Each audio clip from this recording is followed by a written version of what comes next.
We want to definitely do more than that in our lives every day. And I think it's really great you've had people who have inspired you to do more. I've had the same thing. It's because you need an example. I think it really is just someone who did it because it shows possibility. There's almost nothing that someone hasn't already done or accomplished, right? In some form. Maybe it's not exactly what you're doing, but they've done something of an equal caliber of difficulty, right? Of challenge, that kind of thing. And I think that's kind of what you embrace. You're kind of looking at that stuff, and you've done a lot of stuff we'll get into that the average person is not going to do. Are you tired of working more for less profits in your home service business? What if I could show you $100,000 in hidden annual profits in your business in less than 3 minutes? Would you be interested? And not only show you where, but how to create that 100K in 6 months or less without additional advertising or marketing spend guaranteed. Just go to sharpenthespearcoaching.com to see how truly simple it is. That's sharpenthespearcoaching.com. Do it now. And we are back, STS, Sharpen the Spear podcast, with another incredible guest, my buddy Ken Gembell. And, as always, no one knows Ken better than Ken, so we're jumping right into it. Ken, bring us up to speed, little backstory, a little what you're doing now, what we're going to hit on today. I'm excited for this conversation because we've had some time for pre-chat, and this is going to be great. So welcome to the show. Well, thanks a lot. Yeah, sometimes I feel like I'm still trying to find myself a little bit. If I look at some of the kids and some of the stuff we do with our apparel brand, and even though I'm 50, inside of me, I still feel like a 16 to 18-year-old guy. You might get older and the frame might look a little bit more worn, but there's still some of that mentality in there. And so I grew up in the Flint area of Michigan, so Rust Belt, General Motors town, really blue collar. Yeah, that gave us a little bit of a bad reputation there, but there is. And I think the Lions are a great representation of kind of what Michigan stands for. I think it's why it's been so frustrating being a Lions fan, is that grittiness has always been there. It's just now we're getting it put out on display. And so I grew up in the Flint area, small town, blue collar. My dad worked at General Motors. My grandfather worked at General Motors, both Army veterans, Vietnam and World War II. My grandfather was an Omaha Beach survivor. Went to college, got an undergraduate degree in metallurgical and materials engineering. Went to work at a major automotive manufacturing company that supplied General Motors, Chrysler, Volkswagen. Got inspired by some great leadership there, pursued even more education, did a master's at the University of Michigan in Ann Arbor, and then right after that I did a PhD in industrial engineering. And, kind of coming out of that town I talked to you about was a lot of, personal, being okay with being mediocre. Some of the mentality of the OEMs and maybe being a union town was a little of a contentness. And when I switched gears and went through the engineering school, I raced motocross, so I became friends with some guys that were really good, and they really inspired me to kind of connect the effort with results, right? What you put in, what you get out. And we kind of briefly talked about my buddy Brian Swink before the show started, who was a tremendous inspiration. And I fully didn't connect it when I was younger, but he's a guy that really inspired me to want to be better. And even before he really knew it, it was that first time you've seen something that was so incredible at something that it made you think, you know what, he's really not as different as I thought someone at that level would be. How he got there was different, and that he wasn't bestowed it, he put a lot of work in. And so I try to portray myself as someone that fully embraces a life of improvement, not just in the work that I do as a consultant when I started my company in 2020, but really a life of it, because you can't half-ass it at home and then go to work and full tilt it. You got to do both of it thoroughly, be very deliberate and very passionate about what you do. So, now I'm a guy that's built a life of passion, built on continuous improvement. And with that, I'm probably more important than any of my work stuff is my family stuff. So I'm a father, got 2 daughters. I have an 18-year-old at the University of Michigan named Lily, who's really cool and done some fantastic things with the anthem. You'll see some of them strolling. And then I have another daughter named Lexi, who is also very accomplished in some things, but is an athlete. Both of them figure skate and dance, but my youngest one kind of took on basketball, cross country, track. And even this year's been a little rough. She had a bad concussion, and it's kind of held her back. but just very dynamic, very enthusiastic, and very proud. And I've been married for, we're cresting 23 years of marriage to my wife, Alicia. So, I try to be a committed, hardworking person. And that's kind of just a general background of who Ken Gimble is, kind of where I came from and how I landed where I am now. That's awesome. Yeah, there's so much just in the story, and I think people a lot of times they don't look at their own story, like what they've actually gone through. Some people are like, oh, you've done a lot, you've done this. I'm like, well, what have you done?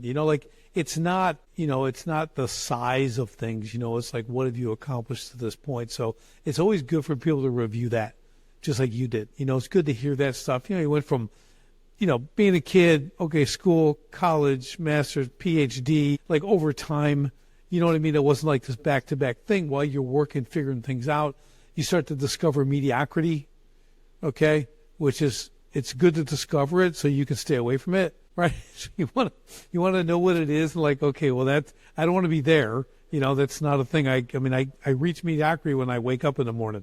That's when you've reached mediocrity. So we want to definitely do more than that in our lives every day. And I think it's really great you've had people who have inspired you to do more. I've had the same thing. It's because you need an example. I think it really is just someone who did it because it shows possibility.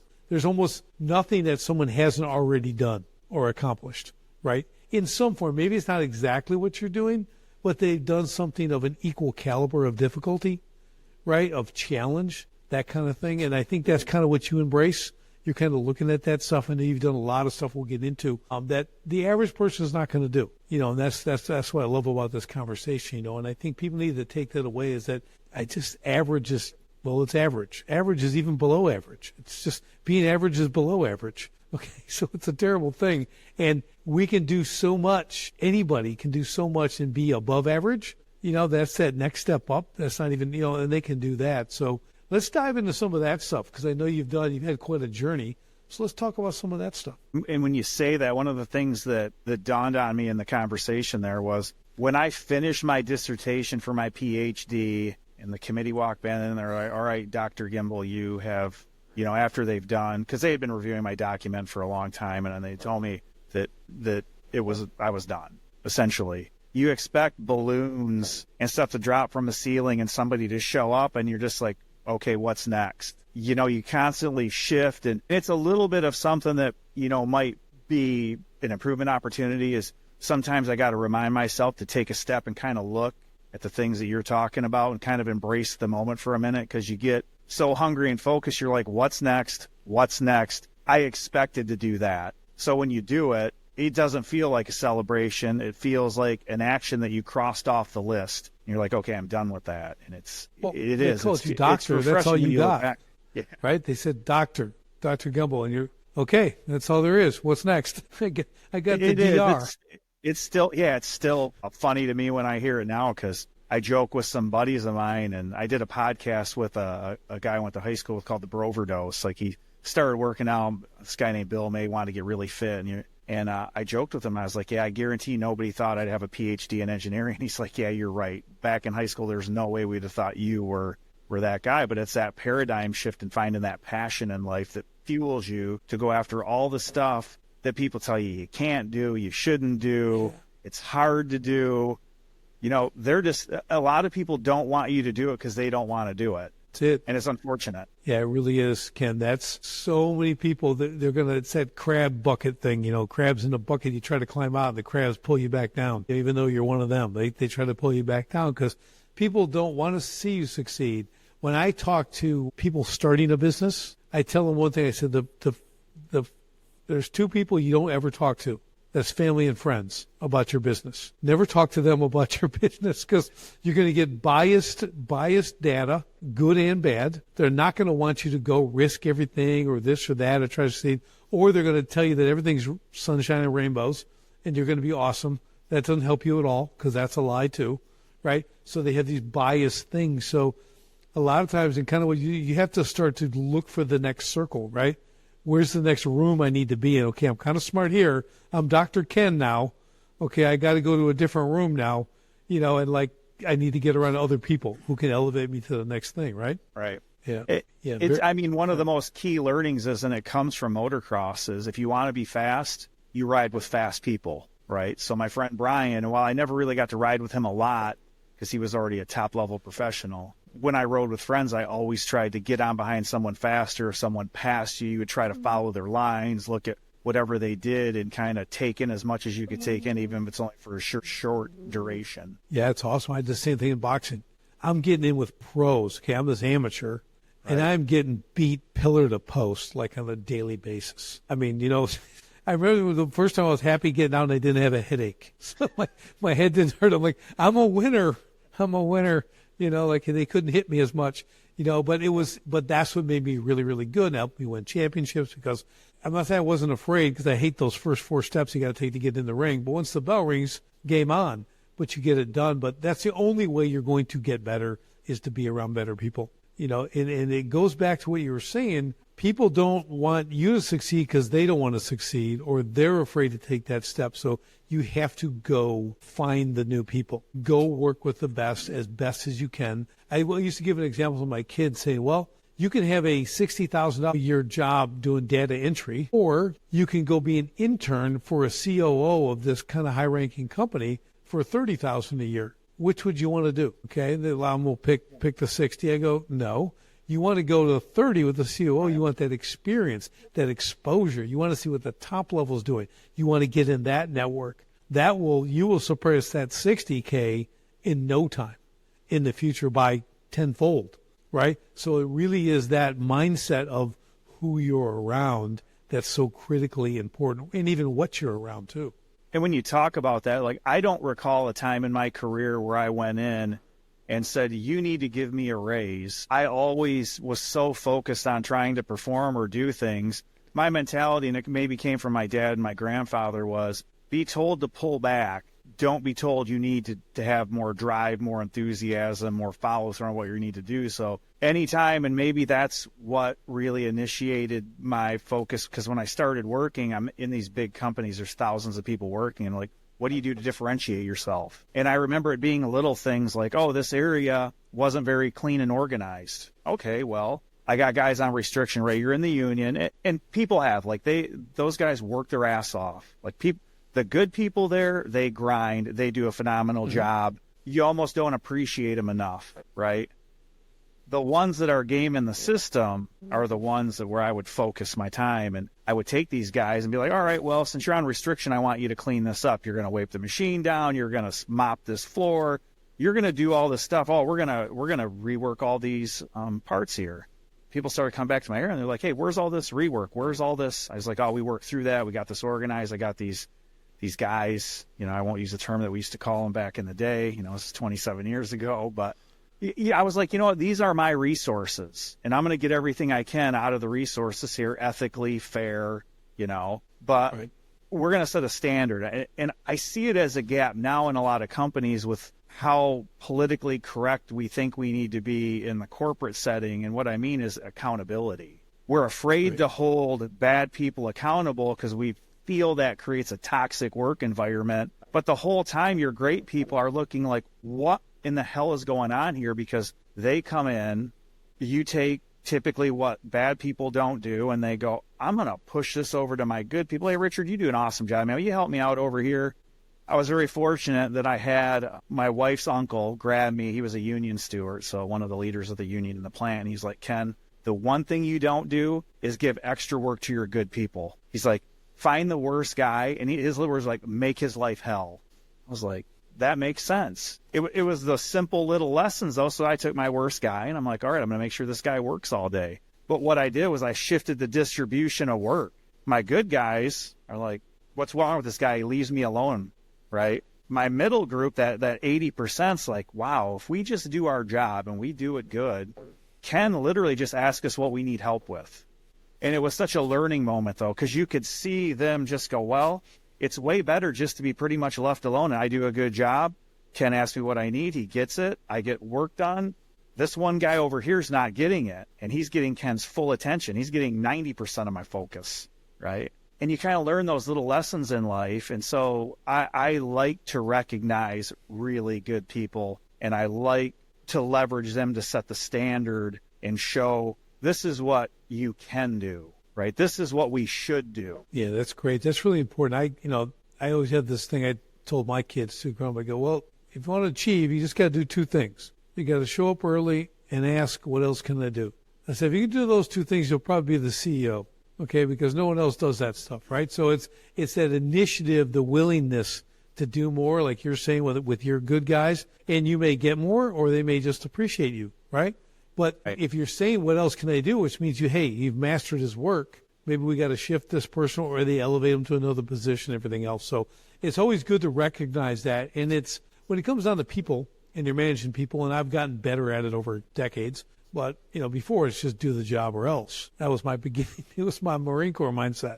It's just, you'll do it and like it. Okay. And then goodbye. Okay. So that was how it worked. And I didn't understand when you didn't believe that. But now you get, like you said, you start to understand how to work people, because a lot of it comes to company culture. Are people working for purpose? Do they have real vision? Because the goal, if we talk about this, is to self-weed out the slackers, right? You want them to self-weed themselves. They want to go somewhere else. And by you paying attention to them, increasing their workload, that's a way of self-weeding, right? They're going to find another job, somewhere they can go hide and slurk around and just be the mope that they are. There's a place for mopes, but it's not here. You can go somewhere else and be a mope somewhere else, but you don't get to do that here. We're top performers, because all a mope does is help chase away the good people, because they're making the same money. You got a high performer in the same position as a low performer. They're just going to chase away the high performer if the high performer isn't recognized, isn't elevated, right, doing that kind of stuff. And so many companies do not do that. They don't recognize a high performer. They just keep them there, and they keep the mope. So you got a mope and a high performer. That's oil and water. It does not work. It just does not work. And I've seen that work and consulted, and it helps so many companies that don't see that. They're looking at, does he have a pulse? They're going to do the work. They figured out some equation in their mind that's a good thing, right? And I never understood it. And once you can change that mindset, you watch everybody in the company elevate. Profits go up, efficiency goes up, right? The whole package. I agree with you. And it's one of the most critical things I do when I hire people is I like some credentials, right? Don't get me wrong. I like to see people that put in some work, invested in themselves. But I really look at their mentality and their passion and their attitude, because you can't train someone to be passionate and have a good attitude. And so if anybody's listening to this, one of the things I coach, because I don't get scared of people leaving when they work with me, even if they're working underneath me. When we work together, I want them to build credentials that they create opportunities with. So I guide them. Like if a guy on the floor makes a great scrap improvement, I'll circle back and say, hey, that improvement saved us this much money annually. We'll probably do it in a review too with the supervisor or whatever, whenever they're leading their team together, because typically it's a few levels below where I am.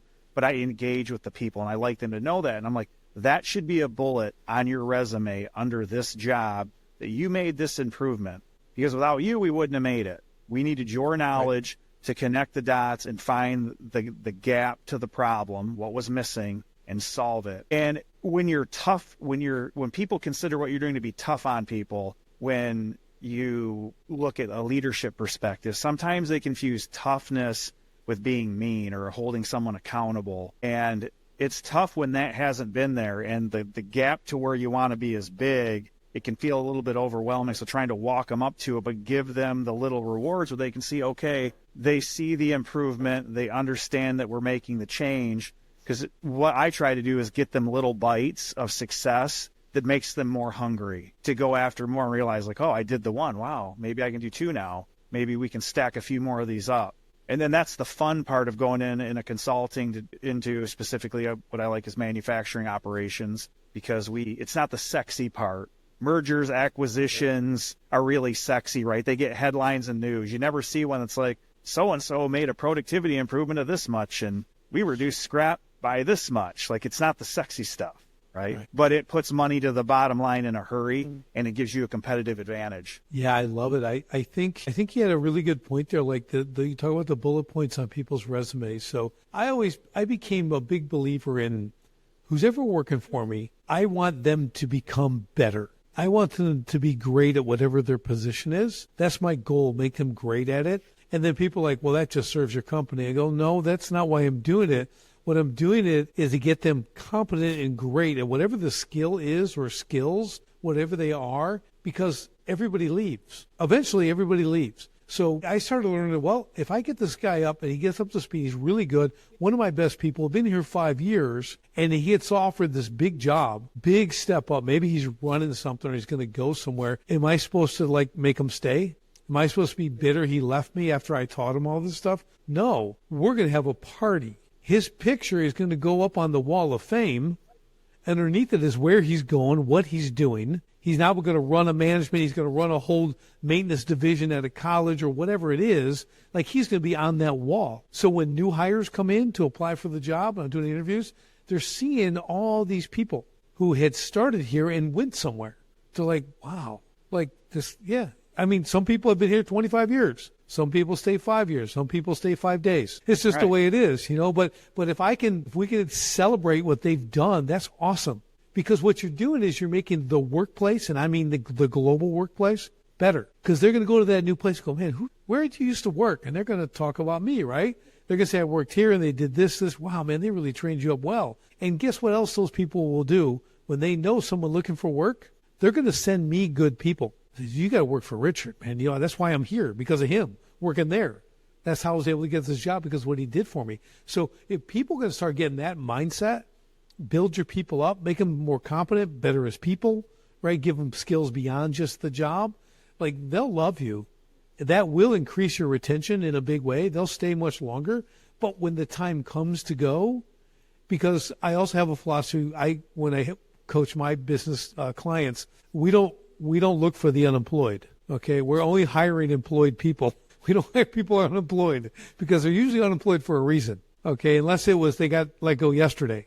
Okay, I'm talking about today, right. But we don't. So we're you call it poaching or whatever you want. But I want to take someone who's good at what they do and bring them to my side, so they can take their expertise and elevate my company. You know. So what are your thoughts on that? I agree with it, and what I like is if you know how to build people to be successful. And it's not necessarily building, but leverage their tools to go towards success. Because most jobs you go into, there's a description of activities that need to get done. But if you know how to get them to do it and help them understand the tools, build it up, or when you hire someone, you can select the right person to come in. You don't have to be worried about people leaving. And I know most people get horrified when they think of someone leaving their team and having to fill a spot. But if you don't have the roles identified, if you're still working like they're a magician, and then you don't have plans in place to develop and build your people, that's why you're worried. Right. And I know sometimes the magicians worry when you start understanding what they do, but the reality is people that are good are good. And that's why, like every team, the star player on the team, you're like, so-and-so guy's a stud. This person does this, right. The girls on my daughter's golf team, that they're the best because they're the best. Right. Right. Yeah, I think the thing is that you have to understand that, people are going to go, they're going to come, they're going to go. But if you can build them up, if you come in, they have these lanes, the system's built for them to operate in, right? Because we always put people in systems, not systems around people. So the key is everyone leaves, so you can just put someone else in. The training's there, the what they do, the how they do it, how you train them to do it. Once they have this, where they can get dropped in, so if they're coming with some skills, all they're really learning is your way of doing it. They've done it, but now you have your way of doing it. So they learn that very quickly, get up to speed, and have all the expectations, understand consequences, has the goals, has all the metrics. They can run for the goalpost. That's what we want to build for people in business. Otherwise, like you're saying, they're going to come to a hot mess. They're not staying. Great people don't stay at messed up places. They want to come and do what they do and do it really well and succeed. If they're great at sales and they're closers, you know what they don't want to do? They don't want to build your sales system. They want to come and sell and close and make money for them and their family and your company. That's what they want to do. So don't inhibit that.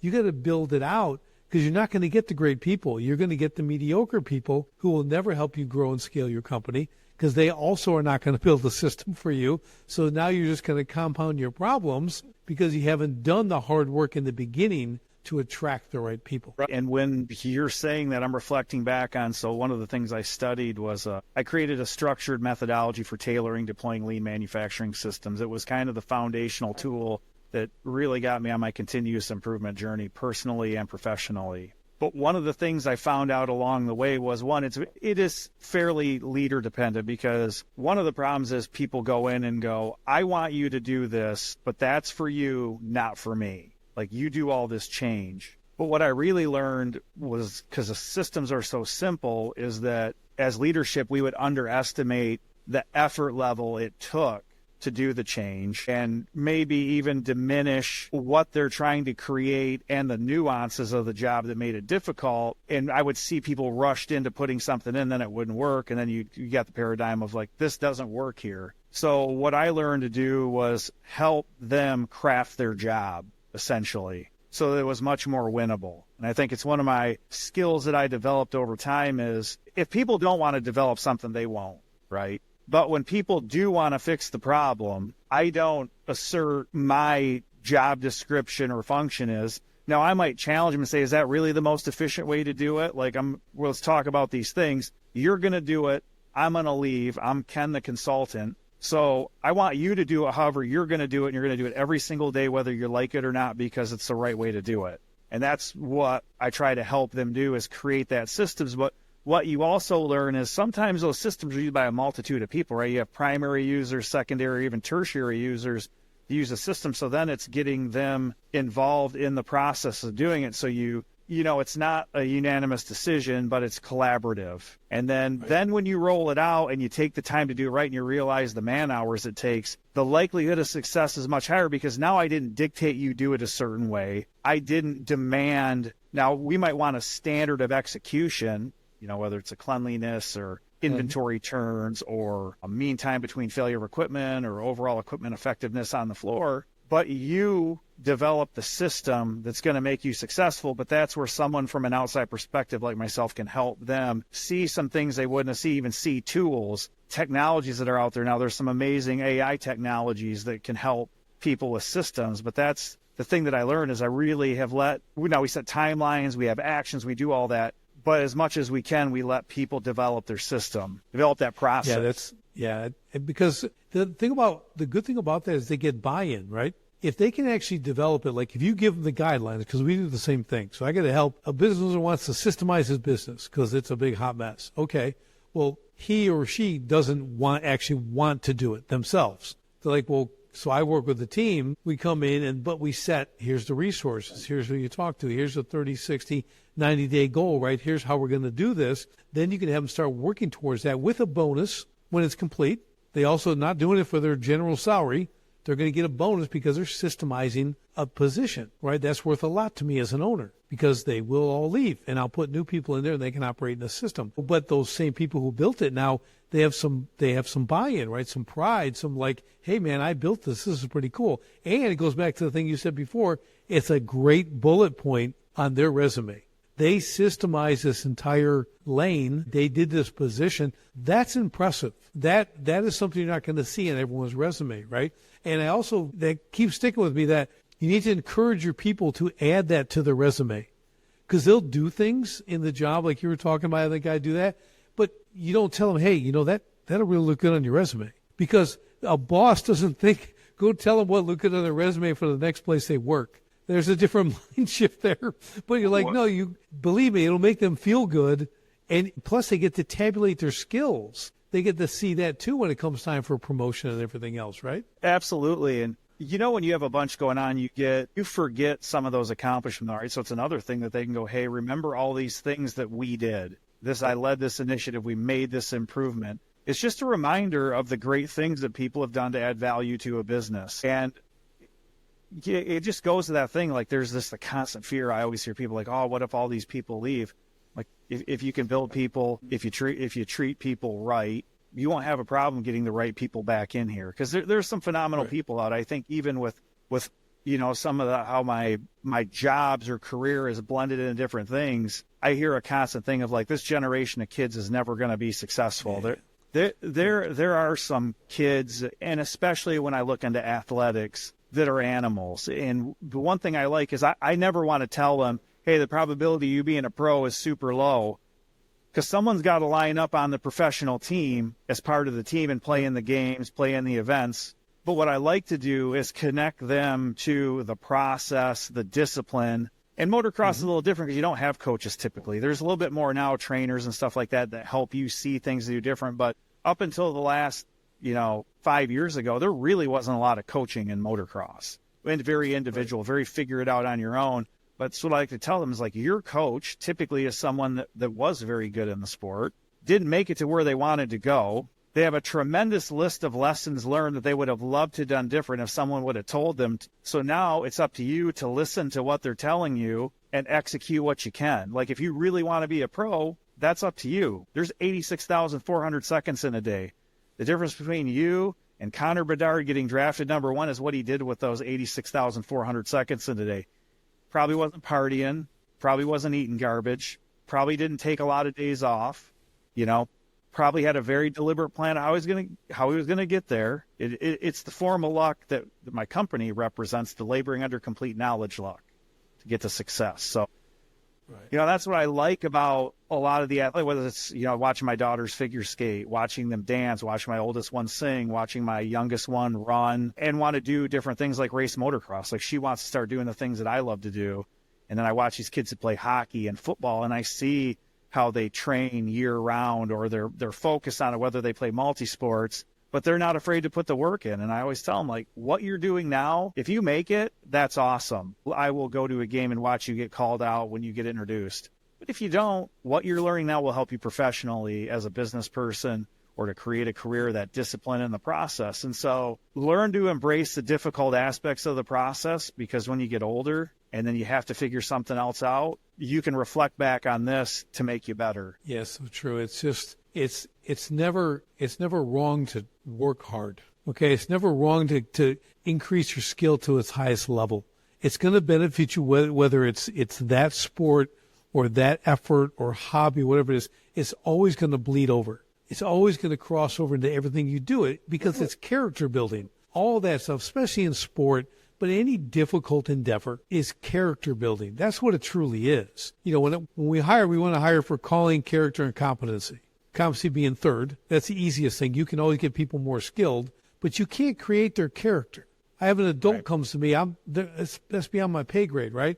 Calling is those people who love to do it. They love to do it. They've got the right character that fits, and they're competent to some degree, and they can learn more. Right? You get those three things, and that character is built by the time in sports, by the time doing hard things. I have my son, when he was 9, he's almost 18 now, was working like on a farm, making money. He was never going to do sports. He ran cross country for like an hour. Okay. And he's like, well, this is horrible. So he'd rather work. He'd rather work a shovel all day, and he can operate equipment. As a 10, 11-year-old, he's operating skid steers better than men, right? But he put in the time. He loved to work. He made the money. He got really accomplished. He can weld. He can do all this stuff, right? It bleeds over into everything he does. People want him on the team to work, and he likes to work and make money. He's not going to be an athlete, and that's okay, right? Because he's got the character of work ethic, right? Of figuring it out. He's fearless. He will do things he's never done, right? Like without even thinking twice. I mean, sometimes he needs to think. Okay, but you still got to love him because he's fearless. And that's how he's going to continue to advance. He'll never be hungry, right? He's always going to be able to eat. He'll always put food on the table no matter what. But he's also probably going to be an entrepreneur. That's where I'm kind of guiding him, because he really needs to be his own boss just because of his personality type. But he's getting all these skills. I mean, working the night shift for dairy milking, right? For milking cows and stuff. I mean, he's fearless. Right? This is what we're talking about. You can do it in sport. You can do it in work. You can do it in study. You can do it in music. Whatever it is, it's that what we call the dedication to a goal that never wavers. You get in there and you just focus on it until you get really good at it. You get super competent. You become an expert or whatever it is, and that crosses over into all your life. And it really becomes who you are from that point on. Yeah, I look at people that I used to think, especially motocross, and boxing is a little different. You're going to get hit when you step in the ring. There's no doubt about it. You're going to take a punch. Now, whether you're deflecting it or blocking it, there's still some contact there. Motocross is different because you crash. Like, you have to make mistakes to get better. Now, you try not to make them catastrophic ones. But I think, like, when you talk about your son and that ability, like, I don't know if it's fearlessness or if it's confidence from trying different things, doing things that he didn't know and figuring it out, not looking at the mistakes as a mistake, but like, oh, I should have welded it like this. And it would be next time I do it, I'll do it like that. And he just gets enough repetitions of doing stuff that's different that he's like, yeah, I can figure that out. Not a big deal. And I think that's the beauty of embracing like the 86,400 seconds in a day. Like one of our shirts is 86,400 seconds per day. What are you doing today? Yeah. You know, and that's that. He's just building a competence. That's it. And you're exactly right. Well, let me add on to his story. So, last Memorial Day, so he's like, it's Saturday, Memorial Day weekend, and he calls me like he needs a proof of insurance. He needs me to send him the picture, the screenshot, because he got a ticket. You know, I'm like, okay, going 10 over, whatever, he's out driving. And then that night, I text him like, well, what's your story? What are you doing? Where are you? It's 9 o'clock. He goes, oh, I'm staying at my buddy Alan's house. You know, okay. He's supposed to be, you know, he's like 5 miles away. I find out the next day, my wife tells me, Oliver's in New York. Okay, we're in Wisconsin. So that day he's telling me he drove to New York. He just got in his car and drove to New York for this girl he knows, right? And he's like staying in their barn, gets a job at the dairy farm of 4,000 head. I mean, and he was there for a couple of months. He's 17. I mean, that's the fearless part. Like, I want to be mad. He goes, he didn't want to tell you because he thought you'd kill him. I go, you know, I want to be mad, but man, he's like, I did that stupid stuff. That is like, I love it. I love that he is that fearless just to go. I mean, he had enough money for gas, like, to get there. If that is so stupid and it's awesome at the same time. You know what I mean? So like, he's like, I'm not mad. I actually think it's awesome. Like, stay there, work, make some money, do your thing. And he came back in a couple months, you know, so it's all good. Well, it's funny you talk about like the latitude I had when I was young. Like, it's tough to not be a helicopter parent. I'm like, oh, be careful doing this. Like, I really try to let my daughters make decisions, figure things out. Like, we figured things out. Right. Yeah, it's important. It is that, you know, and again, to me, like I said, I've got artificial parts in my head. I've beat up more than times I can remember, you know, martial arts, Marine Corps, all this stuff, and owning businesses and failing and re-succeeding. And so I have a different mindset when it comes like raising kids, you know. If they fall down, I go, get up, you're okay. And I walk away. You know, they get up and they just go because you have confidence they're okay. You know, if it's not separated from their body, they're okay. But yeah, it's cool though. I mean, the kids are a whole nother thing. But I've loved this whole conversation, Ken. Just understand. It's really, I don't know. I think we spend more time on mindset than anything else. I think it's a mindset that we're talking about between you and I is really understanding. A lot of this comes from your head, okay? You can do physical things and all that stuff, but it really is, and this is what I've learned, I had to do it. It was always my attitude. It was always the mental aspect. And during the suffering, during the event, right? Whether it's motocross, super difficult, running cross country, I did that, right? Suffering all that time, you know, boxing, everything else. You have to get it right in your head, right? I told my son, my oldest is now in the Marine Corps, been in there about 10 months. But I go, it's up here. The physical is nothing. They're going to mess with your head. You have to be mentally strong. And a lot of people aren't. You know, going back to this generation thing, and I'll tell people on that note, listen, every generation has said that about the next generation. They're soft, they're weak, they're this, right, and all that. Well, okay, and guess what? No, we're all still here. Okay, everyone just goes on. They all have their own way. Like you said, when people think there's no good workers out there, the first thing I'm going to do is say, well, how is your business run? If you can't find good workers, you better look at yourself because it starts with you at the top. You better see how your business is built, run, system, that whole thing, because it's going to attract or repel the good workers, right? So don't be saying, don't blame a generation, which is ridiculous in and of itself. We all got our little quirks. We're all a little bit tweaked one way or another, right, because of the exposure and the change in the world and everything else, but you have to adapt to that. You have to understand that because they, like it or not, they're the future workforce. So figure out how to make it work and figure out what the good ones are. Maybe your carrot has to be different, right? What attracts them has to be different now. So you have to make those changes. That's business. You never get to stay static. You have to adapt to a future workforce, right? And it's not super difficult, really. It's just being intentional about it, and I think you can make it work. Change is difficult in general. You know, is it really hard to lose weight? In theory, not really. Get physical activity, eat healthy, get rest, right? It's pretty basic. Right. But we struggle with it because we've got comfortable doing things that maybe we enjoy, or a delicacy that. And I was talking to somebody yesterday, and I said, about 2 months ago, I quit. I get a little refined sugar, but I quit eating, like, at night, cookies, ice cream. If I eat something at night, it's like grapes, pineapple, like just a light snack of fruit, to try. But I will tell you, cutting out all the refined sugar, all the fancy coffee drinks, like the mental clarity and the stability of my energy level, and I tried to outwork it for 15 years. Like, I was working out and doing this. I'm like, why can't I just shave off some of this fat, or why? Well, I'm like, I know why. Because I was trying to cheat it. I was thinking, like, yeah, I'm doing enough work that I can do this. Maybe I was an ultra marathon runner or something like that. But, honestly, like, those little changes like that, they're tough to do. They're a lot tougher than you perceive. And then being disciplined is hard to do, because especially today, like, certain gratifications are so much simpler to get instantaneously, and having that delayed response between effort and the outcome is a little bit more difficult to bite onto. And I think we're all a little bit of head cases, or you can spin yourself out of control in certain situations where it's not that somebody's busy, they're not getting back with you because they got some stuff going on. It's not because they're mad or different, there's just different things. When you look at it, you're like, man, I wonder what's going on here. I haven't heard back on this. And it's like, things get out of control. Like, it's chaotic, but that ability to change, and that's really what I look at what I do. It's a little bit of a mental state, but I try to create a system for a company to change, or if I'm talking to a person, so that they can do it in a manner that they can see the bite sizes and find a way to see their success and embrace it. Maybe I'm not the best guy, because I look at all the stuff I do wrong, and I'm constantly like, God damn it, why did I do that? Like, and I'm pissed at myself, right? Yeah. And nobody sees it, because it's all just right here. I don't say it out loud. My wife's always like, why do you swear so much? Or I'll just be by myself, right? Or just she'll hear me. I'm like, it's just a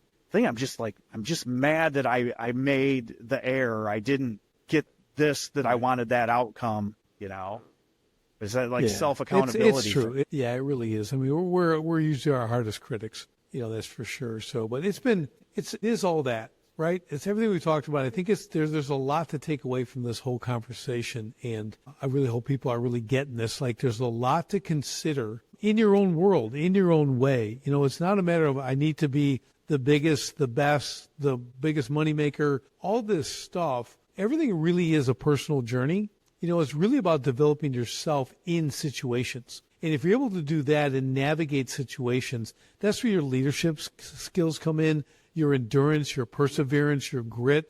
All that stuff comes in you. The circumstances become irrelevant because of who you are. It's not necessarily, you can get in and navigate these things and get through them the best you can. Doesn't mean you're not going to get nicked up and stuff like that. But the whole thing is it's the person that navigates the situation.